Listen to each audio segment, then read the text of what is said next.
అందరికీ నమస్తే అండి. Welcome back to our channel. అందరికీ దేవీ నవరాత్రి శుభాకాంక్షలు. మనం అమ్మవారి నవరాత్రి పూజలో ఇక 7వ రోజుకు చేరుకున్నాము. సప్తమి రోజు ఎంతో విశేషం. ఈ పూట మూలా నక్షత్రం. మరి అమ్మవారికి సరస్వతీదేవి అలంకారాల్లో అమ్మవారిని పూజించడం జరుగుతుంది. దేవీ నవరాత్రిలో ఎంతో విశేషమైన నక్షత్రం ఈ మూలా నక్షత్రం. పిల్లల విద్య కోసం జ్ఞానభిక్షను పెట్టే ఆ సరస్వతీదేవి పూజని ప్రతి ఒక్కరు కూడా చేసుకోవాలని చూస్తారు కదా. దేవీ నవరాత్రుల్లో అతి ముఖ్యమైన పూజే ఈ సరస్వతీదేవి పూజ. మరి పిల్లల చేత ఈ పూజని ఏ విధంగా చేసుకోవాలి, సరస్వతి యంత్రం ఏమిటి, అలాగే సరస్వతి అమ్మవారికి వెలిగించే ప్రత్యేక దీపం ఏమిటి, ఇవన్నీ కూడా పూర్తి వివరాలతో ఈ వీడియోని షేర్ చేస్తున్నానండి. ఎక్కడ స్కిప్ చేయకుండా చూడండి. మీకు ఎటువంటి డౌట్స్ ఉన్నా కింద కామెంట్ సెక్షన్లో షేర్ చేయండి. అలాగే ఈ వీడియో నచ్చితే కనుక ప్లీజ్ లైక్ చేయండి. మరి ఇక వీడియోలోకి అయితే వెళ్ళిపోదామండి. మూలా నక్షత్రం దేవి శరన్నవరాత్రుల్లో అతి ముఖ్యమైన నక్షత్రం. ఈ రోజున సరస్వతీదేవికి పూజ చేయడం అనేది మనకి ఆనవాయితీగా వస్తుంది. మరి దేవి శరన్నవరాత్రిలో ఆశ్వీజ శుద్ధ సప్తమి రోజు మూలా నక్షత్రం ఉన్న రోజున సరస్వతీదేవి పూజగా మనందరం జరుపుకుంటూ ఉంటాం. మరి అటువంటి సరస్వతీదేవి అలంకారాల్లో అమ్మవారి దర్శనమిస్తున్న వేళ మన పిల్లల చేత కనుక అమ్మవారికి పూజ చేయిస్తే వారికి అఖండ విద్య, అలాగే వారికి మంచి జ్ఞానం అనేది కలుగుతుందట. ఇక్కడ అమ్మవారికి అలంకరణకు చిన్న ఐడియాని షేర్ చేస్తున్నానండి. ప్రతిరోజు కూడా నేను అమ్మవారికి రెడీమేడ్ డ్రెస్సులు నా దగ్గర అలంకరణ చేస్తున్నాను కదా. ఒకవేళ మీరు మీ దగ్గర ఉన్న క్లాత్తో డెకరేట్ చేసుకోవాలి అనుకుంటే కనుక ఇక్కడ నేను సరస్వతీదేవి అమ్మవారు అంటే వైట్ చీరలో ఉంటారు కదా, తెల్లటి చీరలో ఉంటారు అమ్మవారు. సో ఇక్కడ నేను చిన్న మనకి తెల్లటి పంచెలు ఉంటాయి కదా, దాంట్లోంచి చిన్న క్లాత్ని ఈ విధంగా అయితే ఒక పీస్ని కట్ చేసుకున్నాను. మనం దీనికి కుచ్చుడులాగా పెట్టేసుకొని ఇలా దారంతో కుట్టుకున్నానండి. మనం అమ్మవారికి థ్రెడ్తో కట్టుకోవడానికి వీలుగా ఉంటుందని ఈ విధంగా కట్టుకున్న చిన్న కుచ్చులని నా దగ్గర ఉన్న కనకదుర్గ అమ్మవారి విగ్రహాన్ని సరస్వతీదేవిగా అమ్మవారికి అలంకరణ అనేది చేసి చూపిద్దామని అనుకుంటున్నాను. ఈరోజు రెడీమేడ్ శారీ అనేది అమ్మవారికి రోజు కడుతూ వస్తున్నాను కదా, అయితే దాంట్లో నా దగ్గర కూడా వైట్ కలర్ శారీ లాగా లేదనమాట డ్రెస్సు. సో అందుకని చెప్పి ఈ పంచుతో చక్కగా నేను అమ్మవారికి శారీ డ్రాప్ లాగా చేస్తున్నాను. ఇంతక దారం అనేది గుచ్చుకున్నాం కాబట్టి ఈ విధంగా అమ్మవారి విగ్రహానికి మనం డ్రాప్ చేసేసుకోవచ్చు. ఓణిలాగా కూడా పైన ఒక చిన్న క్లాత్ అయితే కట్టేశాను. ఆ తర్వాత అమ్మవారికి ఒక నగేసి అలంకరణ చేస్తున్నాను. ఇంట్లో విగ్రహాలు ఉంటే కనుక ఈ విధంగా మనము ప్రతిరోజు కూడా అమ్మవారికి అలంకరణ అనేది చేసుకోవచ్చు. ఇక్కడ ఈ సరస్వతి పూజలో మనం ప్రత్యేకంగా వెలిగించవలసింది సరస్వతి దీపం. పిల్లలకు జ్ఞానము, అలాగే బుద్ధి, తెలివితేటలు ఇవి తప్పనిసరిగా కావాలి. వాక్శుద్ధి అనేది మనకి పిల్లలకి చాలా అవసరం. అవి పెద్దవారికైనా చిన్నపిల్లలకైనా మనకి మాట్లాడే తీరు మంచిగా సంస్కారవంతంగా ఉండాలి కదా. అమ్మవారి కృపాకటాక్ష వల్ల మనం సరస్వతి దీపాన్ని కనుక వెలిగించి పిల్లల చేత పూజ చేస్తే ఆ మూడు కూడా పిల్లలకి కలుగుతాయి. అంతేకాకుండా సరస్వతి యంత్రాన్ని గీసుకుందామండి. ఆల్రెడీ ఈ యంత్రాన్ని ఈ దేవి నవరాత్రులనే కాకుండా ఈ ముగ్గును గీసుకొని యంత్రం ముగ్గుని విడి రోజుల్లో కూడా పిల్లల చేత ఎన్ని వారాల పాటు చేయించాలి, ఈ ముగ్గుకి అంటే ఈ యంత్రానికి పూజ చేయడం వల్ల కలిగే శుభ ఫలితాలు ఏంటి అనేది నేను ఒక వీడియోతో షేర్ చేస్తున్నానండి. పిల్లలకి కేవలం ఈ నవరాత్రులని కాకుండా వాళ్ళ ఎగ్జామ్స్ టైంలో కానీ, అలాగే వసంత పంచమికి కానీ, ఇలా దేవీ నవరాత్రుల్లో కానీ, లేదా ఇన్ని వారాలను కానీ అనుకొని పిల్లల చేత చేయించి చూడండి, వాళ్ళకి మంచి విద్య అనేది వస్తుందన్నమాట. ఇక్కడ ఈ ముగ్గు గురించి నేను పూర్తికైతే ఒక వీడియో షేర్ చేస్తున్నాను, ఎండ్ స్క్రీన్స్లో ఇస్తాను, చెక్ చేయండి. ఈ ముగ్గుని ఈ విధంగా ఈ సరస్వతి యంత్రపు ముగ్గు అని అంటారనమాట. ఈ ముగ్గుని ఈ విధంగా గీసుకున్నాను. అలాగే ఒక ప్రమిదను కూడా పసుపు రాసి బొట్లు పెట్టి అలంకరణ చేసి పెట్టుకున్నాను. మరి అమ్మవారికి చక్కని తెల్లటి పూలనైతే ఈరోజు పూజలో వాడడానికి ప్రయత్నించండి. తెల్ల కలువ పూలు కానీ, జాజి పూలు కానీ, నందివర్ధనం, అలాగే మనకి పారిజాత పూలు, తెల్లటి గులాబీ, ఇలా ఏవి దొరికినా కూడా అమ్మవారికి ఈరోజు తెల్లని వస్త్రాలు, తెల్లని పూలతో పూజ చేస్తే కనుక చాలా మంచిది. ఇక్కడ నేను తెల్లని చామంతి పూలతో అమ్మవారికి అలంకరించాను. పైన కూడా జాజి పూలతో అమ్మవారిని అలంకరించి ఈ విధంగా ఏర్పాటు చేసుకున్నాను. మరి మనం ప్రతిరోజు కూడా గణపతికి పూజ చేసిన తర్వాతే కదా అమ్మవారి పూజని ప్రారంభిస్తాము. ఇక్కడ గణపతికి కూడా పూలను సమర్పించి పూజను చేసుకోవాలి. ఈ దేవీ శరన్నవరాత్రుల్లో మూలా నక్షత్రం అనేది అతి ముఖ్యమైన నక్షత్రం. ఈ రోజున ఎవరికైనా అక్షరాభ్యాసాలు చేయించాలనుకున్నా ఈరోజు మూల నక్షత్రం రోజు చాలా మంచిదని చేస్తారు. ఎటువంటి ముహూర్తంతో పని లేకుండా అక్షరాభ్యాసాలు చేయిస్తూ ఉంటారు. సామూహికంగా కూడా అక్షరాభ్యాసాలు చేయించుకునే రోజు అనమాట ఈ మూల నక్షత్రం రోజు. కొన్ని దేవాలయాల్లో పిల్లలకి అలా సామూహికంగా అక్షరాభ్యాసాలు చేస్తుంటే కనుక ఆ సమయంలో కూడా మన పిల్లలకి అక్షరాభ్యాసం చేయించవచ్చు.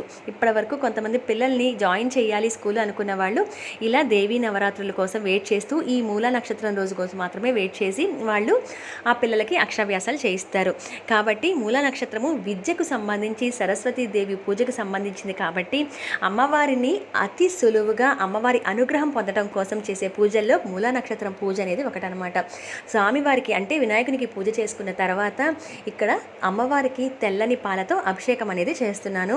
అమ్మవారికి ఈ రోజంతా కూడా మీరు కుదిరితే తెల్లని పూలు, తెల్లని వస్త్రాలు ధరించడం, పూజ చేసే పిల్లలు కూడా కుదిరితే తెల్లని బట్టలు ఉంటే వేసుకోండి. అమ్మవారి అనుగ్రహం అతి త్వరగా కలుగుతుందని అంటారు. అమ్మవారికి ఆ రంగు ఇష్టం కాబట్టి, పిల్లలంటే అమ్మవారు ఇష్టపడతారు కాబట్టి ఆ విధంగా వేసుకోమని చెప్తూ ఉంటారు పెద్దవాళ్ళు. ఇక్కడ తెల్లని పాలతో కూడా అమ్మవారికి అభిషేకం అనేది చేయాలి ఈ రోజున. పిల్లలు కొంచెం చేయగలిగే పెద్ద పిల్లలైతే కనుక తప్పనిసరిగా ఈ పూజలో వాళ్ళని కూర్చోబెట్టండి. ముఖ్యంగా ఈ దేవి శరన్నవరాత్రిలో 9 రోజులు అమ్మవారికి పూజ చేసి దసరా రోజు మనందరం కూడా పూజ చేస్తూ ఉంటాము. ఈ పూజలో ఎన్నో రకాల దీపాలతోనూ కుంకుమ పూజలతోనూ దేవి శరన్నవరాత్రులు చేసుకుని ఉంటే ఒక్క మూలా నక్షత్రం రోజు చేసే పూజ మాత్రం పూర్తిగా పిల్లలకు సంబంధించింది, వారి విద్యకు జ్ఞానానికి సంబంధించింది.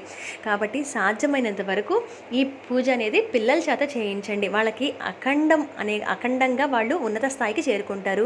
అలాగే మంచిగా విద్య అలవడుతుంది. ఎటువంటి సమస్యలు అనేవి వాళ్ళకి చదువుకు సంబంధించి కానీ లేకుండా, జ్ఞానానికి సంబంధించి లేకుండా వాళ్ళు మంచి విద్యావంతులు అవుతారు. ఒక ఉన్నత స్థాయి అనేది చేరుకుంటారు. ఇక్కడ ప్రత్యేకంగా వెలిగించే సరస్వతి దీపం అని చెప్పాను కదండి.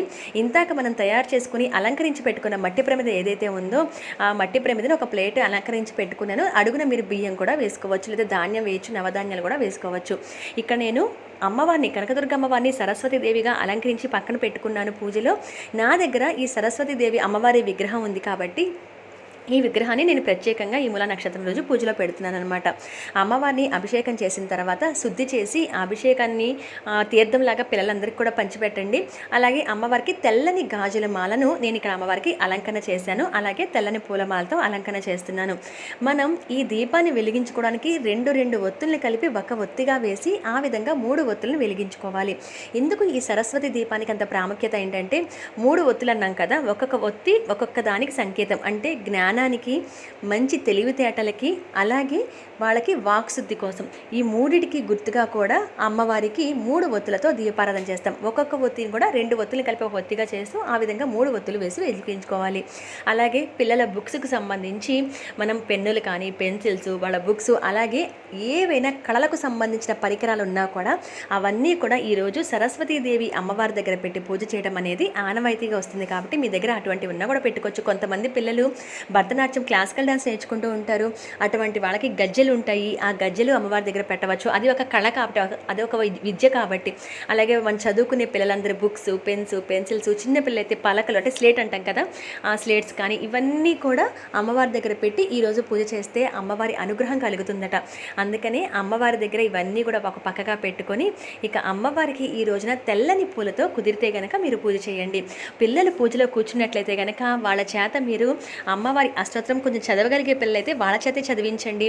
లేదంటే కనుక మీరు చదువుతూ వాళ్ళ చేత తెల్లని పూలతో అమ్మవారికి పూజన చేయించండి. లేదంటే కనుక సరస్వతి 12 నామ స్తోత్రం అనేది ఉంటుంది.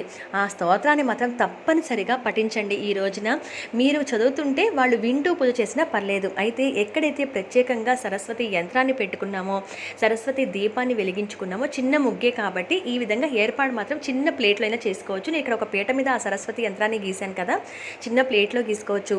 లేదా పూజ చేసే ప్రదేశంలో అమ్మవారి పక్కగా కూడా కొంచెం చేసుకోవచ్చు. అంటే అది ఆ ముగ్గులాగా వేసుకొని అక్కడైనా సరే ఒక దీపాన్ని వెలిగించి అక్కడైనా వాళ్ళ చేత పూజని చేయించవచ్చు. మధ్యలో ఒక కాయిన్ లాంటిది ఏదైనా ఉంటే పెట్టుకోవచ్చు. లేదా చిన్న అమ్మవారి విగ్రహం ఉన్న ఆ సరస్వతి యంత్రం దగ్గర పెట్టచ్చు. పెట్టి మీరు ఆ అమ్మవారికి ఆ పిల్లల చేత ఆ సరస్వతి దీపాన్ని వెలిగించుకున్నాం కదా, ఆ దీపం దగ్గర కానీ ఈ సరస్వతి యంత్రపు ముగ్గు ఏదైతే వేసుకున్నామో అక్కడ కానీ పిల్లల చేత పూజ అనేది చేయించండి.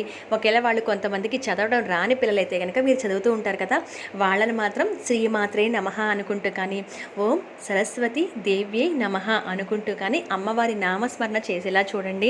ఈ రోజున ఈ విధంగా సరస్వతి యంత్రానికి కానీ, సరస్వతి అమ్మవారి దీపాన్ని ప్రత్యేకంగా వెలిగించుకొని కానీ పూజ చేస్తే పిల్లలకి మంచి విద్యా జ్ఞానం అనేది కలుగుతాయి. కొంతమంది పిల్లలకి స్పష్టతగా మాట రాదు, అంటే వాళ్ళు మాట్లాడేది కొంచెం అర్థం కాకపోవచ్చు, లేదా చదివింది మర్చిపోతూ ఉంటారు, కొంచెం మతిమరుపు అనేది ఉంటూ ఉంటుంది, లేదా పిల్లలు కొంతమంది బద్ధకంగా ఉంటూ ఉంటారు, చదువు అనేది తొందరగా అబ్బదు. అటువంటి పిల్లల కోసం కూడా ఈ పూజ చాలా బాగా ఉపయోగపడుతుంది. మూలా నక్షత్రం రోజు ఈ విధంగా ఇంట్లో పూజ చేసుకొని దేవాలయాల్లో కూడా సరస్వతి దేవి పూజ చేయిస్తూ ఉంటారు. మీరు అటువంటి చోట కూడా పిల్లల్ని కూర్చోబెట్టి మీరు ఆ పూజని చేయిస్తే కనుక మరింత ఫలితమైనది ఉంటుంది.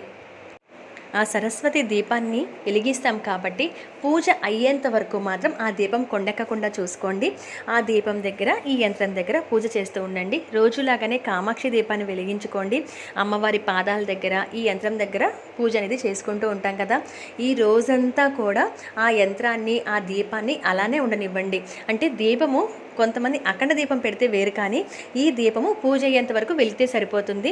ఒకవేళ సాయంత్రం మళ్ళీ మీరు వెలిగించుకోవాలి అనుకుంటే కనుక ఆ ప్రమిదని తీసివేసి వేరే ప్రమిదని మళ్ళీ అలంకరించి పెట్టుకొని ఇంతక నేను చెప్పినట్టుగానే రెండు ఒత్తుల్ని ఒక ఒత్తిగా చేసి 3 ఒత్తులు వేసి మళ్ళీ ఈవినింగ్ కూడా మళ్ళీ పిల్లల చేత వెలిగించవచ్చు. లేదా మీరు ఏ పూట అయితే పూజ చేస్తున్నారో ఆ పూట కూడా మీరు ఆ దీపాన్ని వెలిగించుకోవచ్చు. అమ్మవారికి ఈ విధంగా పూజ చేసి కుంకుమ పూజ కూడా పిల్లల చేత చేయించండి. ఈ మూలా నక్షత్రం అనేది అమ్మవారికి పూజకి చాలా మంచిదనమాట. ఎందుకు ఈ దేవి నవరాత్రుల్లో వచ్చిన మూల నక్షత్రానికి అంత ప్రాముఖ్యత ఉంటుంది అంటే సాక్షాత్తు ఆ కనకదుర్గమ్మ వారి జన్మ నక్షత్రం మూల నక్షత్రంగా చెప్తారు. అందుకనే ఆ తల్లిని దేవి శరన్నవరాత్రుల్లో సరస్వతీదేవిగా అమ్మవారిని అలంకరించి పూజలు చేయడం జరుగుతుంది. ఈ రోజున ఎవరైతే, ఏ పిల్లలైతే, విద్యార్థులైతే అమ్మవారికి పూజ చేస్తారో వారి నాలుక మీద ఆ సరస్వతీదేవి బీజాక్షరాలు రాస్తుందట. అందుకనే అమ్మవారికి ఈరోజు పూజ చేయటం వల్ల, వారి నాలుక మీద అమ్మవారి బీజాక్షరాలు రాయటం వల్ల వారికి మంచి విద్య లభిస్తుంది, మంచి ఉద్యోగ స్థాయికి చేరుకుంటారు. అలాగే ఎవరైనా ఉన్నత చదువులు చదువుకోవాలి అనుకుంటే వాళ్ళకి ఆ కోరిక ఫలిస్తుంది అని చెప్తారు. ఈ రోజున అమ్మవారికి పెట్టవలసిన నైవేద్యం కూడా అటుకులు, బెల్లం, పాయసం, దద్దోజనం, అంటే పిల్లలు ఏవైతే ఇష్టంగా తింటారో అటువంటివన్నీ కూడా అమ్మవారికి నివేదన చేయవచ్చు. సామూహిక అక్షరాభ్యాసాలు చేయించుకున్నా, లేదా ఈ విధంగా సరస్వతీదేవి పూజ దేవాలయానికి వెళ్ళినప్పుడు కూడా మీరు ఏదైనా పంచిపెట్టదలుచుకుంటే ఎవరికైనా స్లేట్స్ కానీ, అంటే బుక్స్ కానీ, పలకలు కానీ, అలాగే పెన్నులు, పెన్సిల్స్ ఇలాంటివి ఏవైనా కూడా ఇంకో 4 పిల్లలకి పంచిపెట్టినా కూడా చాలా మంచి ఫలితం ఉంటుందని అంటారు. అలాగే పేద పిల్లలకి ఈ బుక్స్ దానం, ఏదైనా పుస్తకాలు దానం చేసినా కూడా చాలా మంచిదని చెప్తారు. ఈ రోజున మీరు ఎవరైనా చేయగలిగితే ఆ పని కూడా చేయవచ్చు. ఈ విధంగా అమ్మవారికి పూజ అనేది సరస్వతీదేవి మూలా నక్షత్రం రోజు అమ్మవారికి చేసుకోవాల్సిన పూజని అందరం కూడా ఈ విధంగా చేసుకోవచ్చు. అయితే ఇంట్లో మీరు పిల్లలకి పూజ చేయించేటప్పుడు ఎవరైతే ఇంట్లో పిల్లలందరూ ఉన్నారో వాళ్ళందరినీ కూర్చోబెట్టడమే కాకుండా అమ్మవారిది ఇక్కడ ఒక మంత్రం కూడా ఇస్తున్నాను.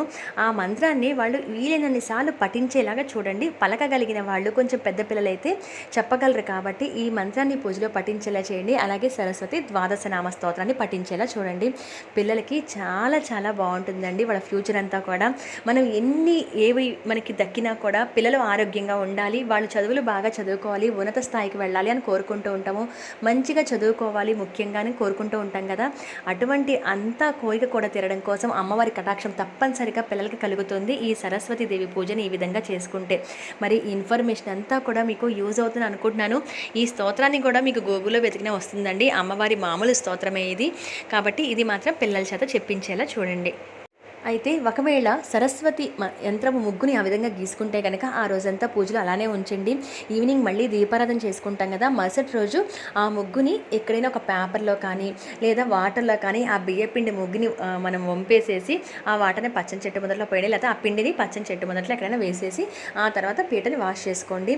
మనం చీపిరితో ఊడవటం కానీ అలా అసలు చేయకూడదు. ఎందుకంటే కొంతమంది ప్లేస్ లేక అమ్మవారికి పూజ చేసే ప్రదేశం పక్కనే నేల మీదైనా ఈ ముగ్గును వేసుకోవచ్చు. పసుపు నీళ్ళు చిలకరించి మనం అక్కడ శుద్ధి చేసుకొని ఈ ముగ్గును గీసి అక్కడ ఒక దీపాన్ని వెలిగించి పిల్లల చేత ఆ సరస్వతి దీపాన్ని వెలిగించి కూడా అక్కడ కూడా వాళ్ళ చేత పూజ చేయించవచ్చు. సరస్వతీదేవి అమ్మవారి విగ్రహం కానీ పటం కానీ లేకపోయినా ఈ యంత్రపు ముగ్గు ఉన్నా సరిపోతుంది. ఈ విధంగా మీరు చేసుకోవచ్చు. అలా చేసినప్పుడు మరుసటి రోజు ఇవన్నీ సర్దుకునేటప్పుడు మనం ఆ ముగ్గుని చీపిరితో ఊడవటం కానీ అలా చేయకుండా ఒక క్లాత్తో దగ్గరికి చేసుకొని అదంతా పూర్తిగా ఎత్తివేసిన తర్వాత అక్కడ మళ్ళీ మాప్ పెట్టుకోవడం, ఈ విధంగా చేసుకోవాలన్నమాట. ఈ సరస్వతి యంత్రపు ముగ్గు అనేది చాలా మంచి ఫలితం అయితే ఉంటుంది. నమ్మి చేసి చూడండి. నేను ప్రత్యేకంగా ఎన్ని వారాలు ఎలా చేయాలి అనేది నేను ఒక వీడియోతో షేర్ చేస్తున్నాను. ఈ నవరాత్రులనే కాకుండా విడిగా చేసుకోవాలి అనుకుంటే ఒకసారి ఆ వీడియోని చెక్ చేయండి. మీ పిల్లల చేత చేయించండి. ముఖ్యంగా పరీక్షల సమయంలో వాళ్ళ చేత చేయించండి. చాలా మంచి ఫలితాలు అనేవి ఉంటూ ఉంటాయి. అలాగే అమ్మవారికి పెట్టిన అటుకులు, బెల్లం కానీ ఇంకేదైనా నైవేద్యాలు పిల్లలకి ఇష్టమైన పెడితే కనుక అవన్నీ 4 పిల్లలకి పంచిపెట్టండి. చాలా మంచి ఫలితం అనేది ఉంటుంది. ఇలా ఇంట్లో పూజ చేసుకోవడమే కాకుండా మీరు ఏదైనా దేవాలయంలో ఆ సరస్వతీదేవి అమ్మవారి దర్శనం చేసుకోవడం కూడా చాలా మంచి ఫలితాలను అయితే ఇస్తుందండి. ఇదండి మూలా నక్షత్రం రోజు మనం ఇంట్లో చేసుకోవాల్సిన పూజ, పిల్లల చేత చేయించవలసిన పని అనేది. ఈ వీడియో అంతా కూడా ఇన్ఫర్మేషన్ మీకు నచ్చుతుందని అనుకుంటున్నాను. నచ్చిన వాళ్ళు లైక్ చేసి, షేర్ చేసి, కామెంట్ ఇవ్వండి. కొత్తగా చూస్తున్న వారైతే కనుక ఛానల్ని సబ్స్క్రైబ్ చేయండి. మరి మరొక మంచి ఇన్ఫర్మేటివ్ వీడియోతో మళ్ళీ మిమ్మల్ని అందరినీ కూడా కలుస్తాను. అంతవరకు సెలవు. నమస్కారం.